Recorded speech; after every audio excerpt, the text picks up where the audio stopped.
Yo, what's going on? It's your boy, Big Wavy Boy Johnson here. This is the professional Nathan Cruz. Yo, this is man like Deity. Hi, this is Tom Thurber. This is Veggie. This is the Asian sensation Kanji. This is the Nightmare Fuel Hassan Malone. This is Joe Rage, the heavyweight classic. This is Mad Dog O'Doherty. This is Tonga. I'm the Breaker, Carl Kingsley. This is the infamous Cameron Solis, and you're listening to Broken but Glorious. Broken but Glorious. To Broken but Glorious podcast, because like me, you are head to toe a pro. Hello and welcome to my Brit Rest Journey on bbgwrestling.com. I'm Chris Lappin. I'm delighted to be joined on the line by the Art of Violence, MJ Grayson. How are you doing this evening, MJ? I'm doing pretty good. Nice and chilled, nice and relaxed. Had a pretty good day. Well, a bit of a hectic day, but I'm all good. Oh, all back home, ready to sit down and have a chat. Yeah, that's brilliant. Yeah. It's been an alright day. I've not been to work. Had tea. That's about it. Nothing exciting's happened. Oh, mate. Yeah, well, I've got a couple of weeks off, and then I start a shoot job again. Yeah. So I'm enjoying my time off. So, how has your 2022 been so far in the ring? You know what? 2022 has actually been really good so far. My calendar has been busier than it's ever been, which is a bonus. I mean, we're 8 months in, nearly 9 months in. Yeah. I think I've already surpassed number of matches for 2021. Although, granted, 2021 shows my first. I think it's been just over a year since my first match back from COVID, which was a 6-man ladder match with APW. Yeah, they're kind of money in the bank kind of thing. So that was a fun one. That was stretch back in after COVID. Do you want to do a 6-man ladder match? Yeah, sure, why not? But no, like 2022 has been great so far. I've carried on working for a number of promotions. I've debuted for 1 or 2 new ones. Just busy. A lot of new character work, a couple of changes in the works now, some new gigs, new music, a lot of tag team bookings as well now, which I'm loving as well. So that's been fun. It's been good to go. Hopefully the momentum carries on. Yes, and training with me. Yeah, we did the open. There was the open mat up at Wrestle Island, the start of July, which was the last time I got week free. Yeah, it was the start of July. Wow. And the only reason I know this is because I drove from where I'm based in the Midlands. I drove up to Birkenhead. I did the open mat session with Wrestle Island, and then I drove to Newark, and the band that I'm in, we played Tech Fest, which is quite a big tech metal, progressive metal kind of festival, and then I drove back home. Oh, it's quite a long day. Yeah, because when you walked in, I was like, I know him. Yeah. I couldn't pitch you. I was like, oh. Yeah, it must be all like Wesker when he posts stuff on Facebook and stuff. I was like, yeah. So. He wears a mask though, so I get why people that's fine. He wears a mask. But yeah. So start of July. That was the last time I had a weekend free until. Oh wow. Until I finished work. So I've just come off working for the Commonwealth Games. So all of my July and August was booked up working for them. But now it's all booked up with wrestling, which is even better. But hopefully I can get back up there soon. How's the training been going? Have you been back? Yeah, it was very good. We had another open ring last weekend. Yeah. Yeah, I took full of bruises. They'll come up on the. Always the way. Always the way. Trust me. It gets easier. It gets easier. It's good. Yeah. I'm starting to get the character in my head. I've started wearing face paint. So okay. I've ordered the face paint to come. Nice. Any designs you've got in mind, or is it all we're going to wait for a big reveal? Oh, I haven't got my phone on me. Oh, yeah. I know it's. I put it up on. It's on my Instagram. Okay. I'll check it out. I put it up the other day. I'll have a look. Yeah, I just want to see how easy it is to do because I've never done it before. So I just watched a video on YouTube. I did it. Yeah, it's difficult. I did it very early on, like when I first started. One of the first gimmicks I had was face paint, It was like a full on kind of thing. Liquid latex is your best friend with that because it's not water based, so you won't sweat it off, and it kind of like chips off and peels off as you go. But it is quite expensive. I've gone back now. I didn't wear face paint for a very long time, and I've just started now as I've started to kind of like work on my in-ring persona more now that I'm tagging with Wesker a lot. I've gone back to just around the eyes and on the neck as well, just black. But yeah, it just helps. It just adds that little bit to it. Just helps us look a bit more like a cohesive team because he's a big fucking scary guy. Yes.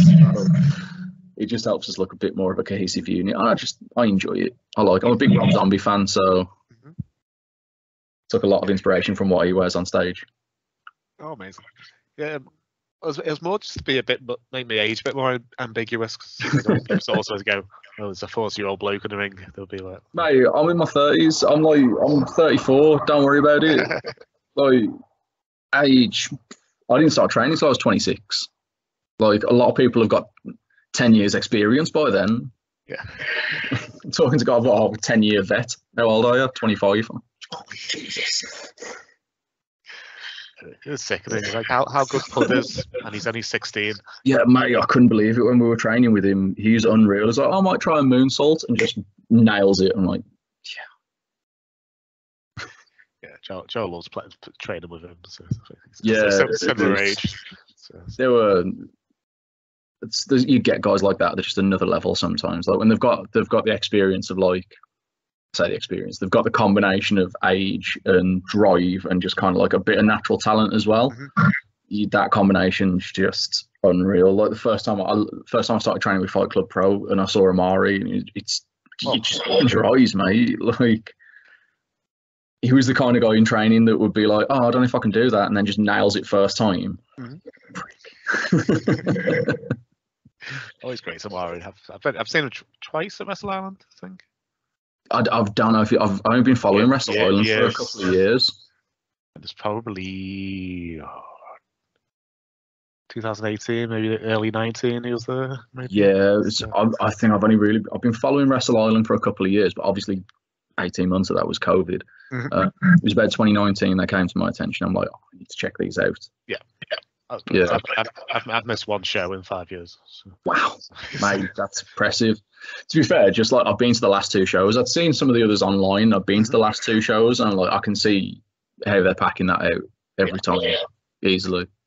Yeah, and coincidentally, that was because it was my mother-in-law's birthday. So apparently, that's more important than going to wrestling. Her 60th birthday. So. I see if it was 59 or 61, you could probably get away with it, but it's 60, man. It's one of those decades. You've kind of got to, you got to do what you got to do there. Yeah. Oh, you've already given it away, but this question usually gives your age away. So who was your favourite wrestler growing up? Growing up, it was... This is the thing. I'm going to give you the answer, and it could be any decade. It was either Kane or Triple H. Pick a decade. Was it 1998? Was it 2010? It was 1998. I was I was wrestling when I was like 10 years old. Yeah. I love to like 2000. 2000 Triple H was just the one. Or Cactus Jack. Take a pick. Yeah, the first 3 years of Kane, I loved. Yeah, like that debut, mate. Even up until he unmasked, I was on board. I was on it straight away. The first couple of months of him unmasking, where he was just gone crazy and he's started attacking everybody. Yeah, like the angle was pretty good. I was a bit disappointed when he took his mask off. He just burned his eyebrows off. That's it. Okay. I remember watching it live and I was just like, really? It's this? Well, I mean, again, I was that 2002, so I'd have been 13. To be fair, that's kind of when I started. I only really watched wrestling up until like 2003.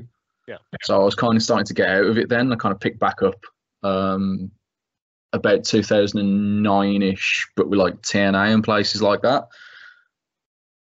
But yeah, I started getting back into WWE like 2014, so I missed like a good 12 years of all that stuff. I was on and off. I kind of stopped watching like every week about 97-ish. I pretty much missed the Attitude Era. Attitude Era, man. Like 2000 was a peak, yeah. Yeah, it was more I was just busy at the weekends when I was 18 and 17 and Yeah, 18. yeah, I know that feeling. I used to watch it hungover in bed after a night out the crazy house or something. So, but... You'd be watching it at like 18 going, oh, mate, remember this. Like, it's just, yeah. I got back into it like 2014. It was Royal Rumble 2014 because it was the road to WrestleMania 30. And I just got hooked. I was like, I'm back in, I'm done. And then I started training not long after. So, kind of glad I did.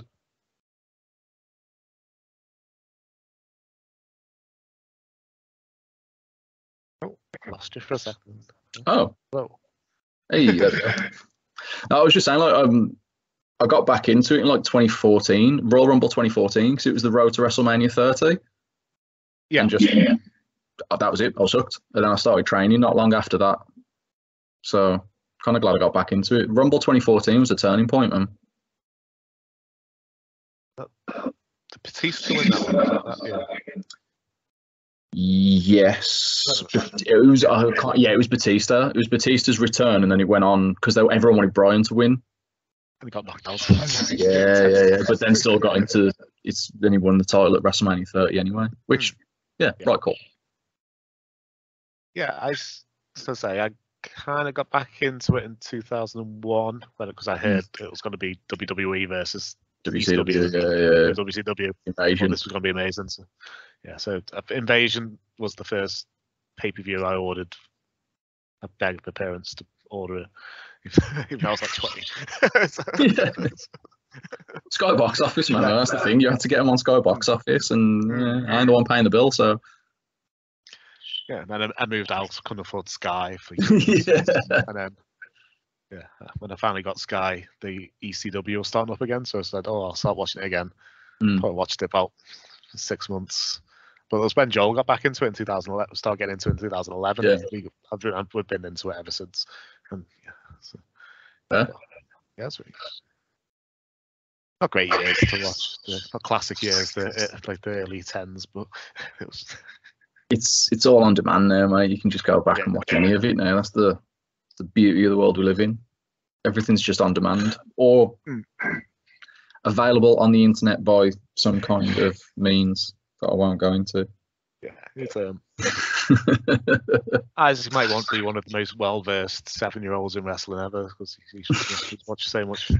But that's the thing now, man. Like if it's something they're into, they'll just soak it up. You can't wait for the Wrestle Island to start the kids classes to keep promising. Yeah. There you go, mate. He's going to be one of those 20-year vets with 8 years experience. Yeah. So what prompted you to don the tights to get in the ring yourself? I went and saw a promotion local to me. I was like 20. When would I have been? Like 25, 26. I went and saw. I was working in like Walsall Town Centre, and I saw a poster for a local wrestling show, and they got Sabu on the poster. So I went just on a whim. I went on my own and just went, fuck it, I'm going to go and watch Sabu wrestle in the middle of Walsall because Sabu. I ended up bumping into a couple of mates there. We had a chat, we had a laugh, and then they mentioned like, oh, they've got training school. Did you not know? I'm like, no, I haven't watched wrestling in years. So they pointed me in the direction of, they'd been to a couple of their shows. They knew the announcer. So they introduced me and I got speaking to him. He's like, yeah, we train here and these days, etc., etc. And I just went, fuck it. Why not? And it all went from there. Stayed with them for a couple of years.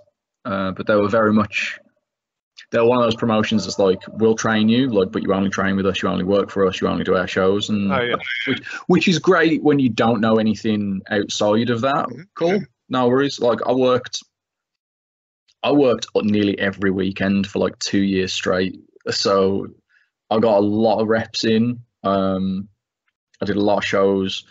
I can't fault the training, but then I started going to other indie promotions. Started seeing like Fight Club Pro and Kamikaze and Progress and Attack, and I'm like, I want to do that. Yeah. So I left, and 2018 I started training with Kamikaze and Fight Club Pro, and then COVID hit, and everything happened. But I'm still training with Kamikaze now. So yeah, it's been an interesting journey. Oh, makes sense. So was Triple H Kane who you wanted to like multi-star on when you started training, or did you have moved on? No, not straight away. Not straight away. When I first started training, I would pick up anything I could. I wanted to. You have ideas in the back of your head and things like that. I just wanted to focus on nailing the basics and everything first. But I started. My first kind of gimmick was really gimmick. My first kind of gimmick was very Great Muta inspired, because I take inspiration from what I'm watching a lot of the time. I was watching a lot of Finn Balor. I was watching a lot of Great Muta. I was watching a lot of a lot of Japan, a lot of like the junior heavyweight style. So my first gimmick was very, like I said, it was face paint. I was doing the mist, and I was basically ripping off Great Muta. I was a skinny white Great Muta, basically. So as you can tell, that one didn't last very long. I did that. What's the name of that one? Mate, nope. That's buried. That is gone and buried. So you probably, I don't think any footage of it exists. Yeah, I did that for about 5 matches, all rumbles, all scrambles. First singles match I had was a completely different character. So that was very more kind of Triple H inspired to a degree. It was a face though, so it was like a PG era DX Triple H. I'm a face, but I can't swear and stuff because I do a lot of kids shows. So yeah, it's very like 2000. Was it like 2007 DX Triple H? Between 6 and 9. Yeah. Yeah, that. I'm sure Michaels was crossing his belly button because he was a Christian now, so he can't do it. Yeah. I want to be face Triple H, but I do a lot of family shows. Let's do that one. Yeah. And then I completely started from scratch. When I left there, I just went back to the drawing board. Changed my name. Took all my old socials down. Took all my old promos down. None of my old match footage was available online. I've just got like a stack of DVDs. At least I don't think any of it's available online. I've honestly never looked. I've never looked. If anyone finds it, fucking good for you. Like, you've had to look for that. Yeah, changed my name, changed my look, changed everything. I still work on stuff now, if I'm honest, mate. Like I still change. It's still an evolving concept as it is. I think it always has to be the best. You've got to roll with not so much what's popular at the time, but to a degree what you enjoy. And like I said, I take inspiration from what I'm enjoying at the time. And right now, that's basically Rob Zombie and Chris Ridgway had a baby. So got a bit of John Gresham in there as well. Oh, definitely. So you're a member of the BDK. So tell us a bit about the history of the group and how you met. So it was it kind of happened in COVID. It kind of kicked off in the best time when none of us could capitalize it on any shows at all. It was just a group chat that just evolved into I'd known Lucy and Cal for ages because we trained together. Yeah. Like, I'd worked Cal on a couple of shows. We were in a faction on a local promotion. Ended up tagging together with that, and then COVID hit, and like we just had a group chat with there was a load of us in there. But it splintered off because one of us was talking about starting a promotion, and then that spiraled into standard bullshit wrestling group chats where we just chat shit with each other all day every day, and we just became mates, and that was it. We just became mates through COVID because we were just chatting every day, and then once obviously we could go out and do shows, that was it. We're a thing. We're established now. We're out there. We're a faction. But it all started just because we're mates. Oh, amazing. Yeah. Luckily, me and Cal still tag, which he's done some awesome work with his character. Like, if you looked at the stuff we did between like pre-COVID to now, he's a different animal. Like, genuinely. I love his mask. Mate, his best work has been since we came back. Genuinely, he's like another fucking guy now. He's like, he was good pre-COVID, don't get me wrong, but he's another level now. Like, I feel like there's times I feel like I'm playing fucking catch up with him. Yeah. Yeah, he's got such a good mind for it, man. Yeah, I was thinking, was that an interview? Does it? Trying to think when I interviewed him. It was probably about late 2020, early 2001, I think. And he's such a nice guy. Yeah, man, that's the thing. He's so disarming when you meet him outside of wrestling. Like, yeah, it's a completely different person. Yeah, we said we've got to come out and do a how horrors inspired wrestling type of show. Yeah, mate, I've never got round to doing it. I don't know. He's absolutely the guy to talk to with it. His horror knowledge is unparalleled. Like, I love horror. Again, he's another level. Cool. What are your hopes for the future of the group? Are you just, is there any feud you want to go into? We've always got people we want to work. We've always got people we look at, and just, that'd be a good match. That'd be a good match. We're kind of just, my aspirations for the group, I just want to see us cemented somewhere. I want to see us working, the same aspirations I have for myself. I want to see us working as much as we can in as many places as we can. Just getting ourselves out there and just,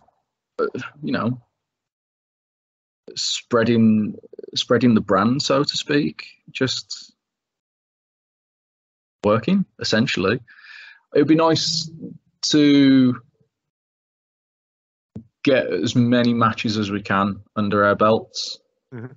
Obviously, like, I want to work as many promotions as I can. I want to work wherever I can, but it's always good to like have those kind of home promotions. Like, a lot of my bookings at the minute are repeat bookings. They're promotions I work with regularly, and that's been so good to have, because it shows we've got that trust with promoters. Yeah, because we're getting repeating. Like, I've been working with the same promotions now since we came back from COVID. There's been some good debuts and some good new ones, but I've always had like a solid 5 or 6 that I'm just constantly going back to. And like, Cal's got some as well, and then we've got some as a tag, and Lucy's got hers. That's, I think at the minute, he's just kind of honing that. I think that's one of the biggest aspirations, is just keeping that momentum going, and then trying to channel it further and getting some new places, getting some wherever we can, basically. Yeah, it'd be cool if you could get into a promotion and you just take over and you win all the belts and you become like the power thing. It's just like, I'm not going to be the one to say it. Like, it'd be nice to win. It'd be nice to win some tag belts. Like, but that's not up to us. We've got to put the work in to do that. It would be good. It would be good for a promotion to have that faith in us and see the potential in us to do that. But again, we've got to put the work in our end to have a promoter want to do that. But yeah, it'd be nice, don't get me wrong, but that one's a bit outside of our control to a degree. It'd be fun. It would be good. We did an invasion angle with, I say an invasion angle, we've got like there's BDK versus BCCW, which we're coming to the end of now, because that's been going since they started last year. So we're kind of culminating towards a blow off with that. We've kind of been beating up a lot of their regulars. So we're going to see where that goes in a couple of months. Yeah. But yeah, just working wherever we can, to be honest, mate. Just getting the reps in. Cool. So, considering you are the bassist for A Titan, A Deity. Yeah. tell us a bit about the history of the band and how you met your mates and your I joined in 2015, so they were already kind of going. They were already writing. They were already doing a couple of shows. I've been playing bass since like 2002. Jesus Christ, that's 20 years. I've been playing bass for like 20 years now. In and out of bands, I've done the band thing, I've done the tours, I've done the shows, I've done this, that, the other. Ended up the band I was in 2014 kind of just petered out. We all had different reasons why. I just put an advert out, genuinely. Just put an advert on a website. They responded, came down. They knew who I was from a previous band, and that was it. Done. It literally came down to one rehearsal. So that was 2015. We've had the EP out since. We've had a stream of singles after that. We've got another EP on the horizon in November. COVID was difficult. We were literally due to go on tour April 2020, and then lockdown happened the end of March. But we managed to keep relevant, we managed to keep alive. The new singles have done really well, which is a bonus. So the last three singles we've got under our new management have destroyed everything we've put through. The last, like, our own self-releases and everything. We kind of upped our game a little bit when we had that time off in COVID. Like, the writing got better, just generally the production got better. We just managed to improve while we had that time off, which was a bonus. And that's you only told me at lunchtime you wanted to promote your band, so I've been listening to it all afternoon. I've really enjoyed it. It's just like, I can definitely hear like influences of like early Slipknot and a bit of Machine Head and some Fear Factory and a little bit. But yeah, I want to say more modern stuff. I'm going to feel set down old, but like Trivium and Alexander and Atreyu and that's the stuff in my teens. That was it, man. It's a lot more. I say new stuff as they went around when I was 20. Modern metal, I believe, is the current label. It's progressive metalcore. So its influences are things like North Lane, Periphery, Tesseract, Tool, Borders, Issues, guys like that. Yeah. No, it's been fun. It's been good just to be able to. It's like a different outlet. It's similar but not the same to wrestling. So like they're both avenues where for like 20 minutes I get to be someone else, but they're still two very different ways of me being someone else. Like I'm not MJ on stage, I'm not MJ Grayson, I'm not me either, but when I'm in the ring, they're like two different kind of, not personalities, but I don't know, it's weird to describe it. Definitely. Yeah, music. I wish I was musical in any way. I'm just not at all, because I loved. Yeah. My rock and the metal, heavier, and but I miss it. But I can't do it. I can't go sit in the field and drink for 6 days. Like, no, me neither. Don't worry about that bit. I can't do that bit. I can do the shows and stuff, man. The rock and roll lifestyle ain't for me. I'm too old now. I've got a mortgage. I'm married. I'm back in by 10. I'm done. I like to go out for a couple of pints to watch the football. I thought of having a night out. All night. all night, like till like midnight. 8 o'clock. I just don't like hangovers. So I can't deal with them. So, I started getting hangovers. Yeah. No, go on. Yeah. I'd say if I drink on the Saturday, I'm still hungover on the Monday. So I started getting hangovers when I was like 25, and that was at that point when I went, I'm probably gonna stop drinking now. Yeah, is there a main theme or topics that your songs are about, or just... If I'm honest, bud, I do the I say I do the music. I don't do all of the music. I don't write the lyrics. That is exclusively like a vocalist and a guitarist. One thing I can play so many instruments. I can't write lyrics to save my life. I'll leave that up to. I'll like write a skeleton of a song. I'll go, there you go, lads. They'll add their bits to it, and it becomes a full thing. Oh, man. Or like Ash, our guitarist, he'll do the same thing. Like he'll get like a structure down and go, here we go, I'm like, sick, and then everyone else adds their bits to it. But that's the main kind of writing procedure. We've got a lot of different topics, but I let Luke do his thing. He's got to sing them. He's got to scream them. So I really liked IO. IO, yeah, it was not our latest single. It's the one before. Yeah. IO.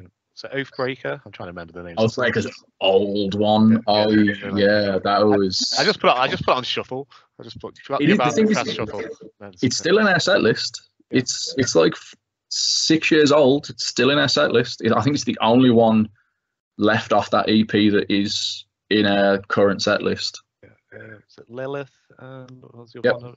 Genius, I really liked as well. So. Yeah. So there was we had a string of singles. There was Carpe Noctem, there was Genesis, there was Lilith. They were kind of like my babies. Mm-hmm. I got like I had no hand in writing the original EP. Yeah. So then once that was released, and I went, well, I've got all these, and they all got released as singles, and then it's been a mix of all of us in this EP, mm-hmm. which is why I think like the sound's been able to mature so much.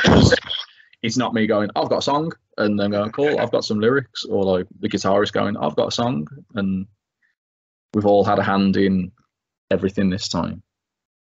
Except I haven't had a hand in the lyrics, because no one needs that. How has the sound evolved from like the first EP up to like the new one? Or... We've been able to get a lot more complex, so we've all kind of like let the reins off a little bit, so to speak. Mm-hmm. So I think it's just kind of, again, I take inspiration from what I'm exposed to at the time. So the original stuff's really inspired by heavier stuff from like Architects or North Lane. Mm-hmm. And then as I've started to listen to other things, a lot of the newer stuff's more like Bring Me the Horizon, and elements of like Tesseract and things like that. So there's a bit more of a lighter tone to it, except for the one track off this EP we're not releasing as a single is fucking brutal. It's very more like Valen Maya and Viljata. Yeah, that one's gonna be fucking fun to play live. It's not easy. No. Yeah, we've just kind of took, like I said, just took the reins off. Just that song was very much a fuck it moment where we just went, let's go mental. Have you ever used any of your songs as your entrance music? No. I would. I don't think they fit. There's a lot of things I look for in entrance music. So like, it's got to have a quick intro. It's got to have a drop that you can time roughly for like. There's got to be beats in the song that you can hit in things in your entrance. So I like to get in the ring, hit the second rope, do a bit of a pose and jump down into the ring and make a big noise. And there's none of the tracks that we've written so far have kind of met what I look for. And to be honest, I think the character that I've got in the ring now suits something a little different. So I use me and Cal use Rob Zombie because Spooky Tag Team Boys. Singles, I use a band called Loathe, just because one, I fucking love the band, and two, it's got what I look for. It's got a quick intro. I'm out the curtain in like 17 seconds.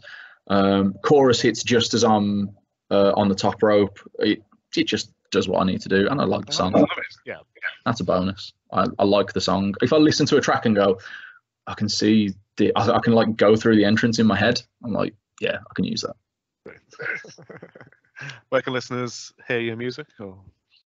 We are available on all streaming platforms: Deezer, Spotify, YouTube Music, Apple Music, everything. It's on the Deity. It's there. We're on YouTube, Bleak, IO, and Heirloom are our 3 late singles, and yeah, EP's out in November. Brilliant. I'll put links in the description if anyone wants to go listen. So I recommend it, but I would. Yeah, it's really I've been listening to it all afternoon, so I really enjoyed it. Any of the bands I've mentioned so far, check us out.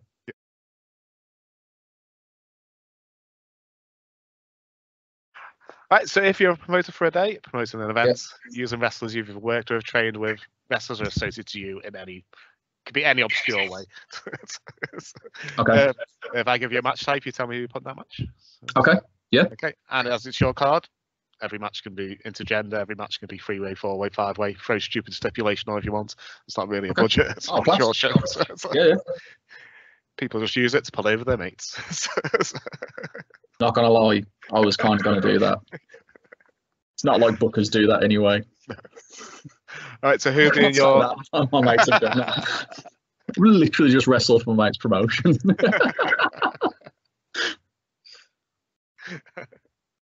Right, so who being your opening contest? Get the crowd excited.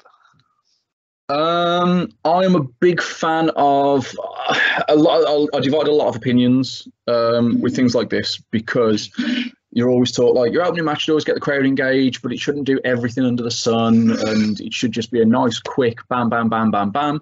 I'm gonna go for a 6-man scramble.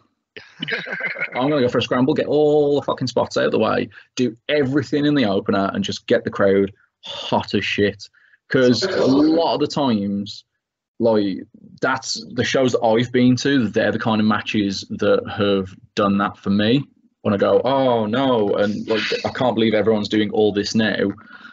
I'm invested. I want to see some more. I get why people just do a singles match. Oh, you finished on a roller. All right, class. I get why. It's not what I'm going to do. So I'm going to use 6-man scramble. I'm going to need a high flyer. So I'm going to use Shane Hooker, who is No Mercy Lads, who is fucking incredible up and comer. He's one of those kids that we mentioned earlier who just pick stuff up like that. Yeah.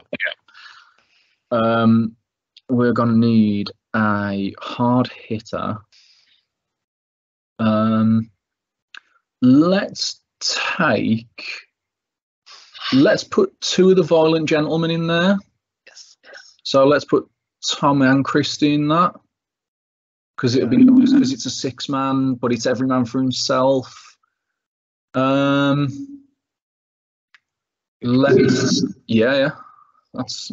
Let's throw in. I'm going to throw in Brandon Jordan, the Kamikaze Kid. Yeah. Just because again, high flyer is going to be some good spots. It'll be good for a dive. Let's get 2 more. Let's go with.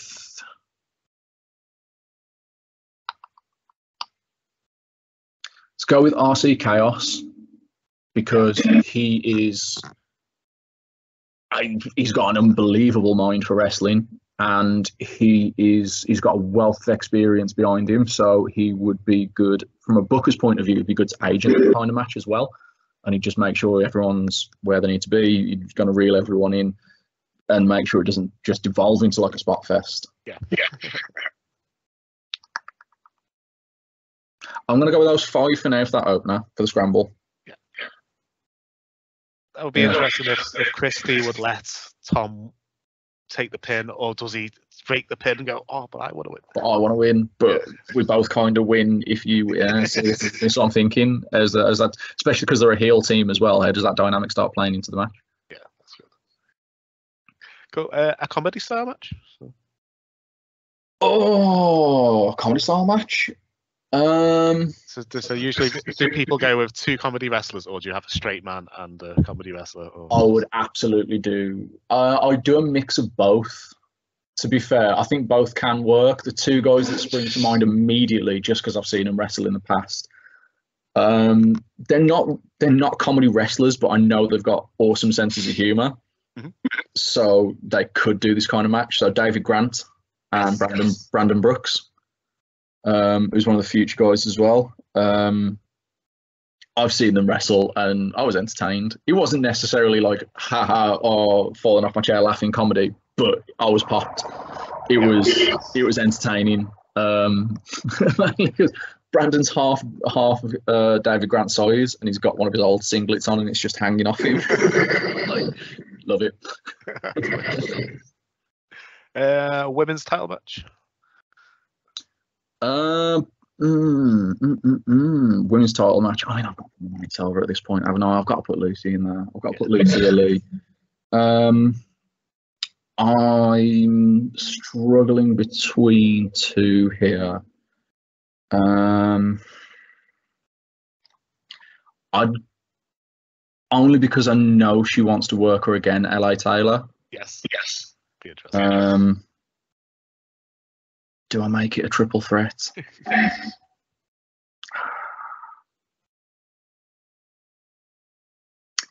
Maybe. If I can. No, I'll keep it. I'm going to keep it as that edge. LA Taylor versus Lucia Lee. That's a good clash of styles. So. Might make it a street fight. When's it on in the card? Third,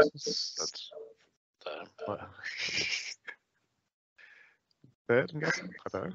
That's where you want to show cards. Okay, so what I'm going to do. Okay, just because again, I'm putting my mates over in this. I'm not putting her over in the match, but I'm putting her over by putting her in this match.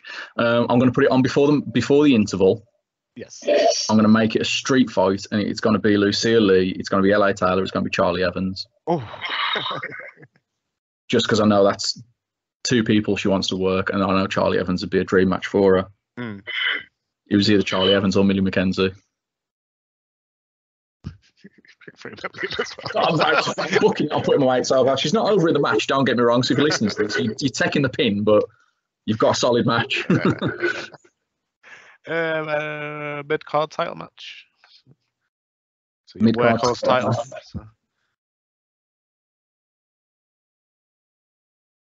Workhorse title match. I should really use the workhorse Brendan White. He's not a mid card by any means, but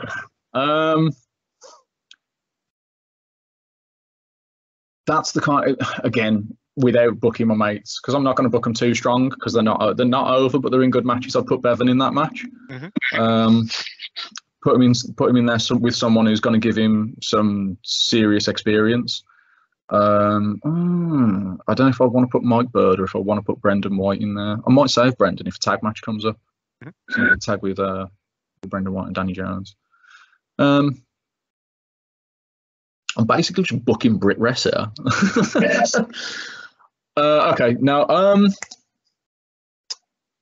see, now I was going to say Amari, but Amari's not mid-card, mate. He's just won the OTT championship. I'm not going to put him in a mid-card title match. Let's stick with Bevan versus Mike Bird, because Mike Bird's a fucking worker. Yeah, good. That'd be fun. Let's go with that. Cool. Hardcore Extreme Rules style match. So this can be anything. This match. It can be anything from a comedy 24/7 thing straight up to a death match. How hardcore you want it to be. It's just.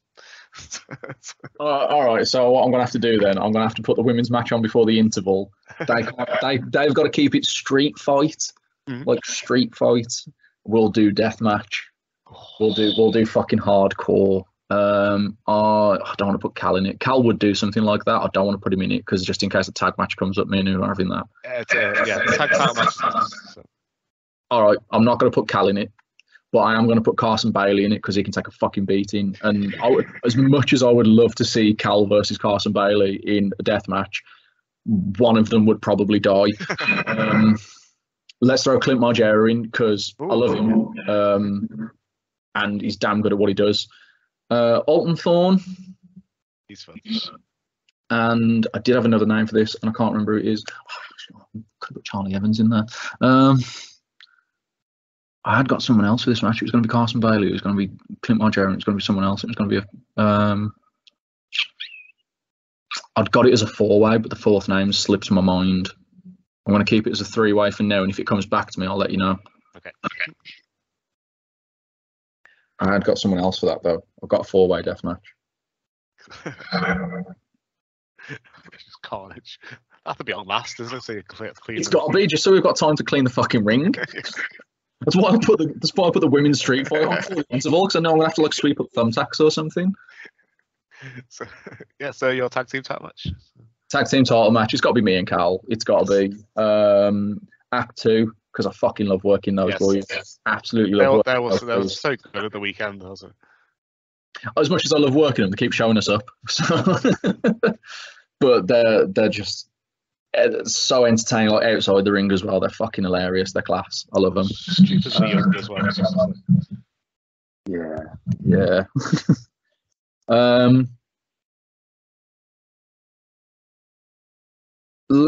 You know what? I've never had just them in a straight tag match. So as much as I'd love to throw some other tag teams in there, so like I've wrestled them in a 3 corners tag. I've wrestled them in a 6-man tag. I've never wrestled them in just a 1-on-1 tag. So just Devil's Rejects versus Act 2. Cool. Then it's meant to be your main event, but it's going to be your semi-main event, main event. Sorry. Semi-main event. Well, only because you've got your death match as your main event, so this is usually where you put the say I asked for the main event. Okay, right. So this is your this is the main event, and then there's an unsanctioned death match after. Oh Christ, mate! There's no way this card could ever go ahead. It's definitely not a family show. I know that much. Yeah. I really want to see Jay Joshua versus Chris Ridgway again. Ooh, yeah. I really want to see that match again. I'm gutted that I'm gutted he didn't go ahead at No Mercy. Like, there are a lot of reasons, and like I understand why it couldn't. But I would love to see that match again. Like, they're two of the best. Like, Jay Joshua's his strong style is insane, and Reedy's obviously like he's one of the top guys in the country. Yeah. So how could I not want it? Like, as an exhibition, I would just sit backstage just glued to that. Absolutely. I like that. I was going to make it pure rules just because I'm a massive mark for pure rules, but I'm going to leave it as a straight singles. I like that. Yeah. That's a good one. Enjoyed that. That'd be fun. Put my mates in there. Yeah. Like, fuck it. Someone's got to book us. Cool, that was really fun. So, where can people see you in the near future? I've got a couple of dates announced. I don't have matches announced, so I still have to keep a lot of things under wraps for now. We've got 3rd of September in Dawley. Then we've got the 18th of September in Wales. And the 24th of September in Burton. Matches aren't announced, so I can't give anything away other than that. But they will be on my socials as soon as they are available. So I can cheeky plug for the socials there. Yes. I am most active on Instagram, which is MJ_Grayson_PW, and I'm trying so hard to get rid of the _PW. But MJ_Grayson's already taken. Yeah. I really wasn't great at coordinating my socials because my Twitter is just at MJ Grayson. I'm not very active on Twitter. I do mainly just post, but I will post like any match that I'm on will go on there. So if you do follow me on Twitter, you will see match graphics on there as well. I love with Twitter recently, so it's. I literally just promote things on it. I don't interact with anyone anymore. I'll go hot and cold on it. I do just use it for promotion. Like if like Marshall X at Kamikaze, like because he's their trainer, if he hadn't turned around and gone, you need to get a Twitter, just even if it's just to promote shows, I probably still wouldn't have one. I understand it's a good platform. A lot of people are really good at using it. I'm not one of those people. I'm not good on Twitter. So yeah, I still promote everything on there. I am way more active on Instagram just because I prefer the platform. But all my matches will be up on there as and when they are announced. But yeah, I can't really announce. I can't say anything right now, I'm afraid, just because they haven't been announced. What about from the? Are you got any gigs coming up, or from the band's point of view? Or? My calendar should be more up to date than it is. 29th of October, we are supporting Exist Immortal at the Flapper in Birmingham. It is Birmingham. I can't remember the exact venue, unfortunately, off the top of my head. And I don't put things like that in my calendar because I'm a moron. I just know it's in Birmingham. But it's 29th of October. Poster's already up. Again, a Titan of Deity on Instagram and Facebook. Everything we do is on there. Amazing. I'll put links to everything in the description below the interview. Yeah, I've really enjoyed speaking to you today. I'd love to have you on again. That was fun. I appreciate it. I appreciate having me on. Yeah, that was good. That was really fun. Fingers crossed I can get up to a training session and we can have another session. Yeah.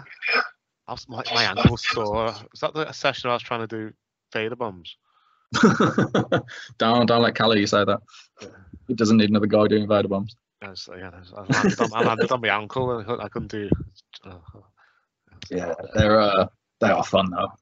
They are fun. It wasn't really a fader bomb. It was more of a swagger bomb, wasn't it? I was kind of straight up. Well, we can work on it. I'll come to the open mat. We'll get you doing some up and overs. We'll get you doing some front bumps. Put the two together. It's a fader bomb. It's fine. Yeah.